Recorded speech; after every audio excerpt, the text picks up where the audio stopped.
Cara, você tá se sentindo bem? Eu? Por quê? É. O que há, velhinho?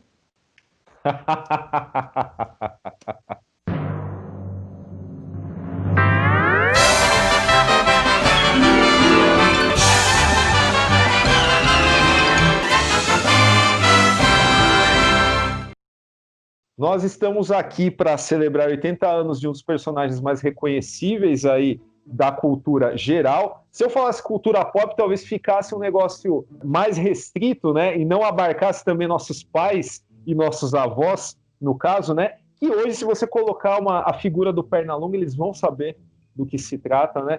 É um personagem assim que meio que transcende aí os seus próprios curtas, né? E até os longas que participou, porque na vida real ele não existe, mas ele tem um espaço na calçada da fama. E é o mascote oficial da Warner Brothers hoje. É o segundo personagem a conseguir só depois do Mickey, né? Uhum. Mas existem inúmeras listas que fazem com que apontam o Pernalonga como o personagem mais reconhecível das animações, até mais do que o Rato da Disney. E ele está presente no livro dos recordes, né, no Guinness, como o personagem que mais fez aparições, assim, no geral. Cara, quando você pensa, poxa, é um personagem de 80 anos, quantos outros personagens octogenários a gente tem para mencionar que permanecem relevantes, assim, no imaginário geral da cultura como um todo, como você bem falou? Porque, cara, o Pernalonga continua sendo uma referência de comédia. Né? Seja Sim. assim, seja pelos seus próprios desenhos que continuam sendo reprisados. Tudo bem que a gente percebe que com o passar do tempo, essas reexibições vão se tornando um pouco mais esparsas. Mas mesmo assim, cara, pô, eu tenho 34 anos, eu assisti a Pernalonga quando eu assisti as reprises do Pernalonga, que já tinham, tipo, 30, 20 anos quando eu era criança, e continuo assistindo hoje quando tenho 34, que ela já tem, tipo, 50. Os desenhos do Pernalonga pararam de ser produzidos, assim, em série, aquela chamada Era de Ouro, em 1964. Ou seja, 20 anos antes de eu nascer. Se ele continua sendo reexibido, é porque existe um público. E se existe um público, aqui a gente também entra nisso, né? É porque o humor dele é um humor meio universal, né, cara? Aquela coisa do humor físico, que hoje muita gente reclama, né? Fala daquela coisa do uso de armas e tudo mais, mas Uhum. enfim, isso a gente pode até conversar depois. Mas é um humor meio universal, meio atemporal, sabe? Qualquer lugar do mundo em que você tiver, se você vê alguém levando uma tortada na cara, você vai dar risada. E é isso que o Pernalonga entrega para nós. Fundamento da torta na cara da comédia. Sim. Bom, contextualizando, né, que esse programa ele vai ao ar menos de uma semana antes do aniversário de 80 anos oficial do personagem, né, que é na próxima segunda, né, a partir da publicação desse vídeo, 27 de julho, né? 27 de julho de 1940 foi quando foi apresentado para o mundo, né, o personagem, só que numa versão um pouquinho diferente daquela que nós, ou melhor, que se tornaria popular, né? O nome do curta, se eu não me engano, até marquei aqui, era o The Wild Hair, que essa é uma confusão comum, inclusive, né, sobre se o Pernalonga seria um coelho ou se seria uma lebre, no caso. E embora ele tenha características dos dois, né, porque viver numa toca, né, uma característica de coelho, agora o comprimento das orelhas é um lance mais de lebre.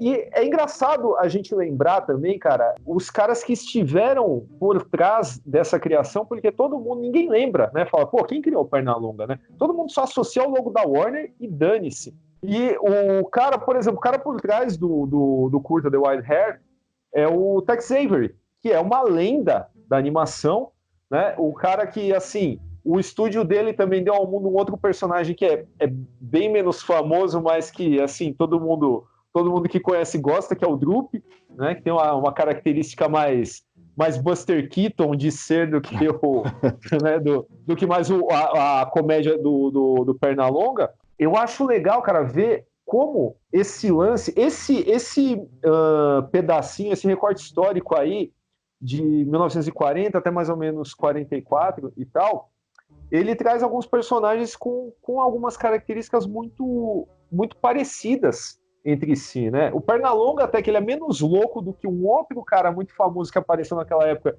que é o próprio Pica-Pau. Pica-Pau tinha uma personalidade muito mais insana que o Pernalonga, mas acho que eles têm ali as suas características no final das contas. E em 44 também, o Tex Avery criaria um que é muito menos famoso, né? Só quem curte muito a animação sabe do que eu tô falando, né? Que é o Screwball Squirrel, né? Que é aquele esquilo que tem umas histórias que são muito mais nonsense, muito mais próximas do Pica-Pau maluco, do que as histórias do Pernalonga. E como também a versão clássica do Pernalonga, né, que depois aqui ficou popular e aqui sofreu assim, poucas alterações ao longo do tempo, ela é de autoria do Friz Freleng, e também depois se tornaria um gigante da animação com o estúdio que fez os curtas da Pantera Cor-de-Rosa, né?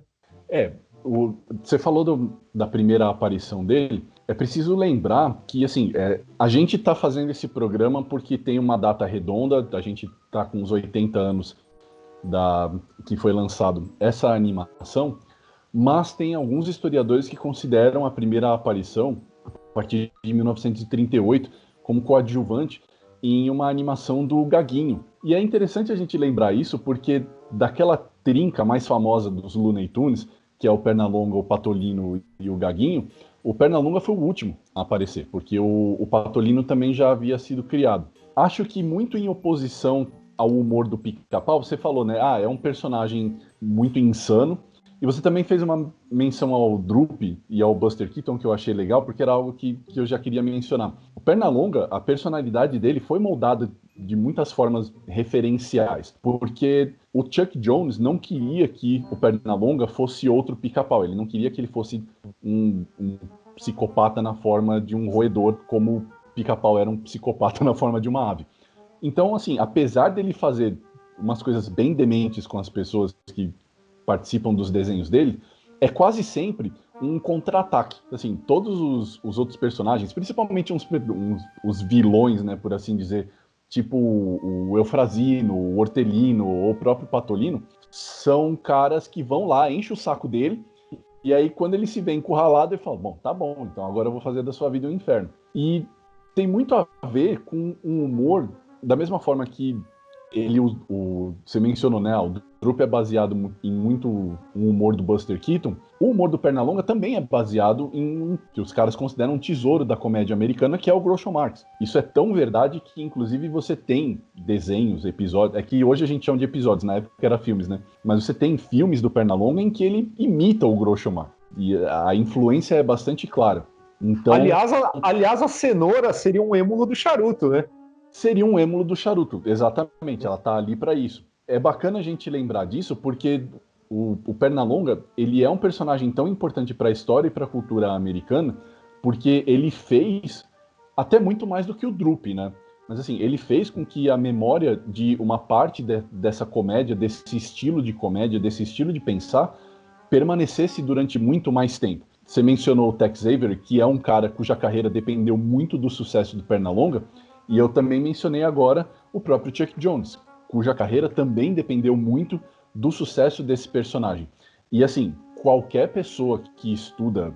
que aqui no Brasil a gente não tem muito isso, mas cara, eu não tenho dúvida nenhuma que qualquer pessoa que estuda animação ou comédia nos Estados Unidos necessariamente passa por alguma coisa que esses dois caras, o Avery e o Jones, deixaram para trás, porque não existe comédia americana sem os desenhos deles. Não, e é legal você ter falado desse lance também, que a personalidade do Pernalonga ela entra em contraste com os outros que são mais, entre aspas, anti-heróis, né? No caso, que o Pernalonga ele reage a alguém que tenta invadir ali o espaço dele.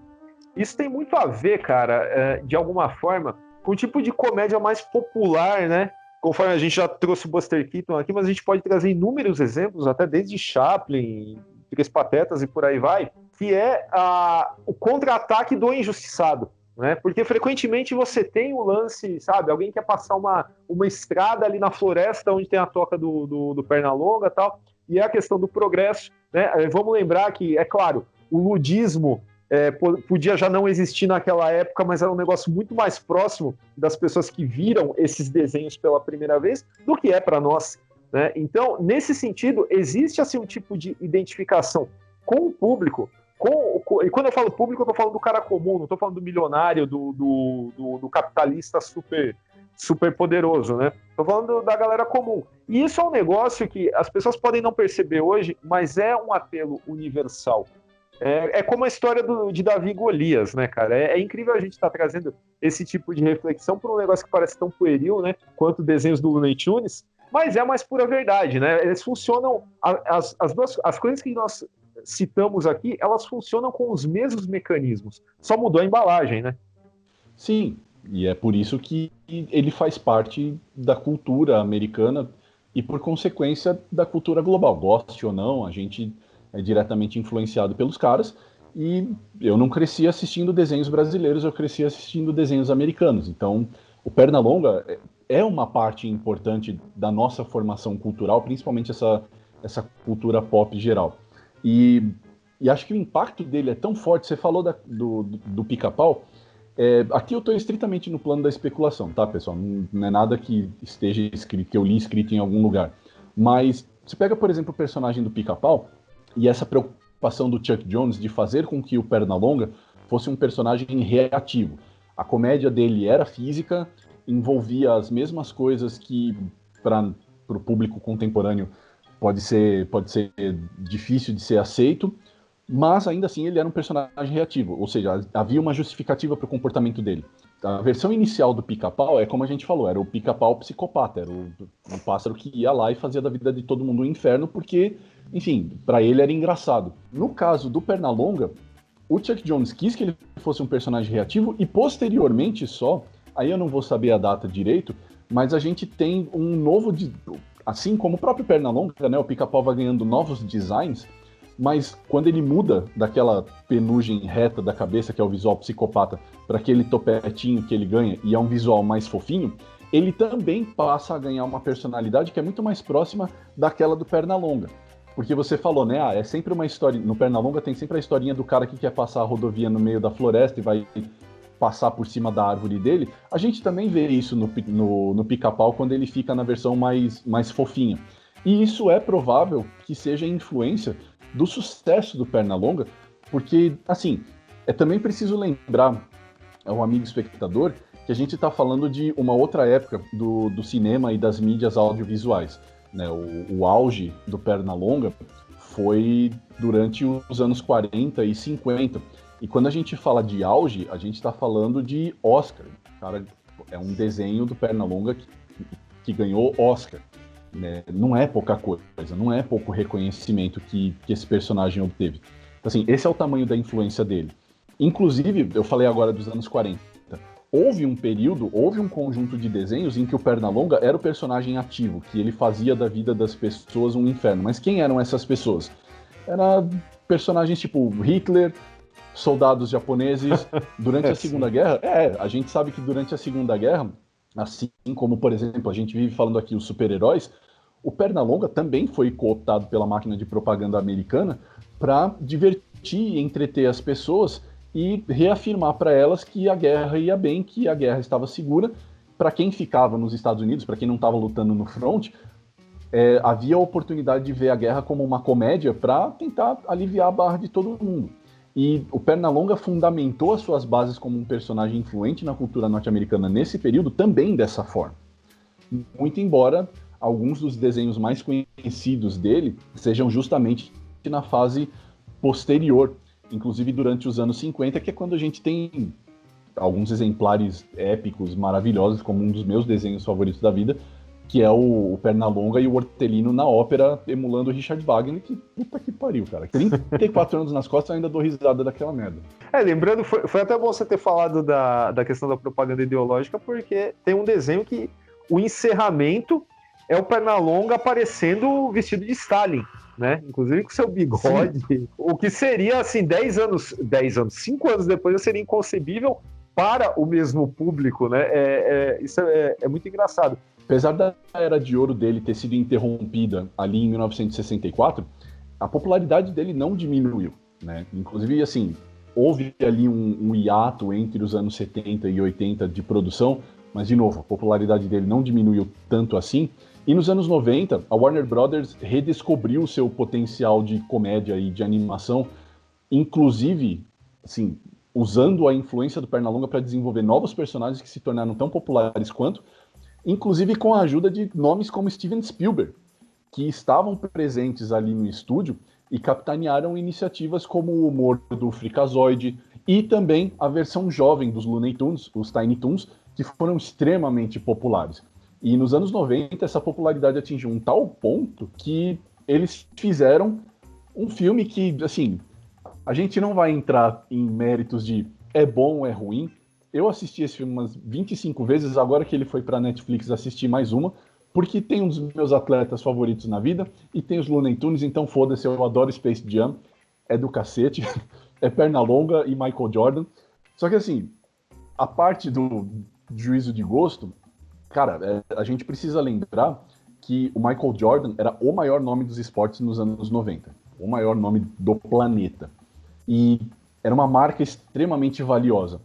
E o engraçado é que quando eles fazem Space Jam, para a gente entender o tamanho da popularidade do Pernalonga, ele ajuda o próprio Michael Jordan a vender tanto material esportivo que existem, inclusive, alguns modelos especiais que levam o nome de Air Jordan, que é o Air, né, a lebre, que é inspirado justamente no Pernalonga. Ou seja, era um personagem tão brutalmente popular que ele conseguia ajudar o atleta mais popular do planeta na época a vender mais.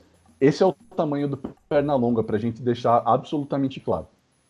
E sem falar, assim, só um último comentário sobre Space Jam, tirando, é claro, né, tirando os juízos de gosto tal, que todo mundo cresceu tal, assistir hoje, né, não é igual assistir no meio da década de 90, mas ainda assim é muito melhor do que o Looney Tunes Back in Action, né?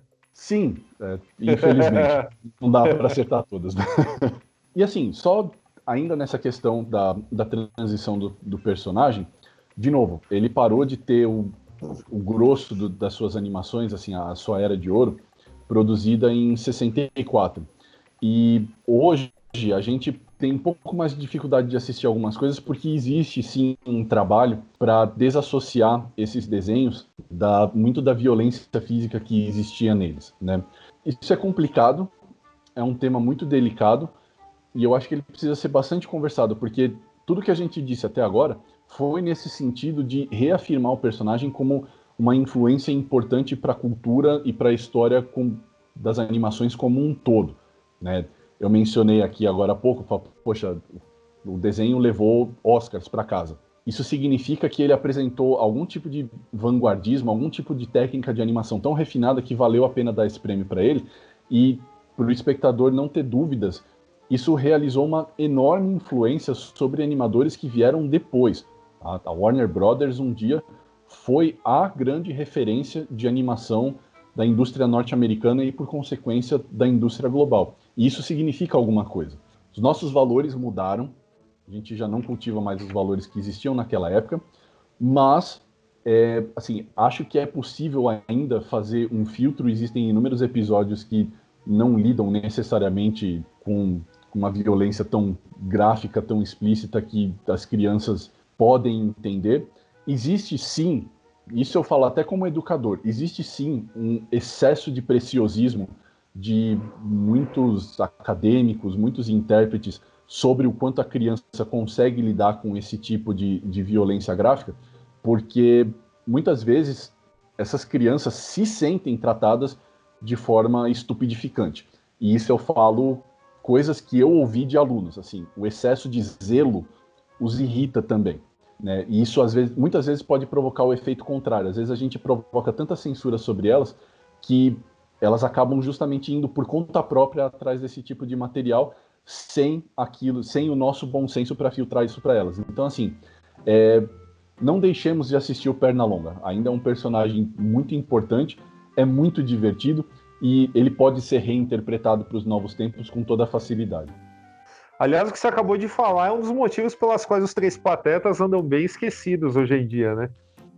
Não só eles, né, cara? Acho que eu não sei foi alguns anos atrás, houve um grande levante de debates. Hoje isso está meio amainado, as pessoas parecem mais preocupadas com outras coisas, tipo o iminente fim do mundo. Você vai morrer.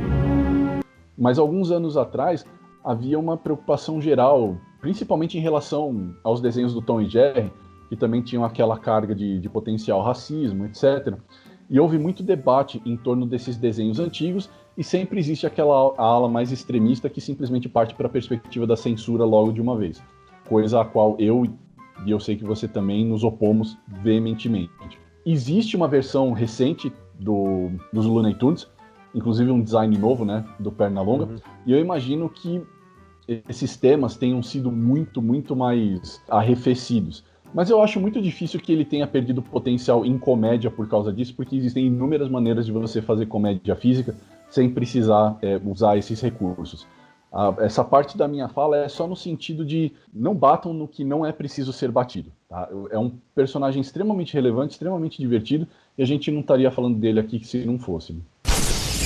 É isso aí, pessoal. Esse foi o nosso programa sobre Pernalonga, o ícone americano.